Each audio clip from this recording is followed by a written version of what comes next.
Now, the price of meat products is set to shoot up due to the increased production cost occasioned by higher input costs. Industry players say the weakening Kenyan shilling has led to an increase in prices of animal feeds which are imported. Hence, the heightened cost will be passed to the consumer in the next 2 months. Weakening Kenya shilling has had both positive and negative impacts in Kenya's livestock sector. On one hand, Kenya meat exports experienced a 20% surge as the COVID-19 pandemic ravaged the world.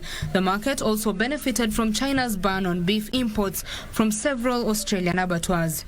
There was a ban in Australia for export of meat and live animals. So we actually saw an increase of 20% to 30% in terms of export volumes. And now with the dollar again, there was a benefit. But with time, the ban was eased, so we are almost back to normal. Locally, however, farmers are feeling the impact as the cost of inputs has been on the rise. Despite the good weather supporting natural feed such as grass, the Meat and Livestock Exporters Industry Council of Kenya says the situation could get worse as the year enters the dry season, increasing farmers' dependence on imported animal feeds. But for importers, it's the opposite. They make a 10% loss. And for the locals and the local consumers,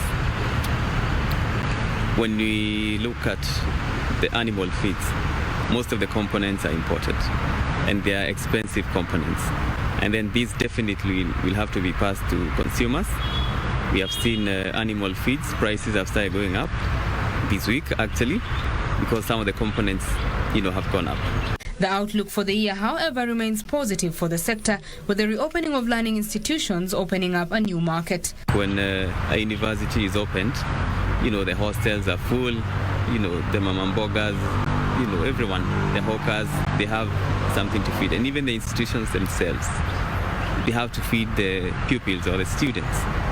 So we normally find like the price of eggs, it goes up when schools open. But now, because of that demand, you find that the traders will tend to import more from neighboring countries like, Uganda. Kenya's meat demand outstrips local production, forcing it to heavily rely on imports, according to the Kenya Agricultural and Livestock Research Organization. The country's production currently stands at 300,000 tons against a demand of 648,252 tons annually. Betty Kiptum,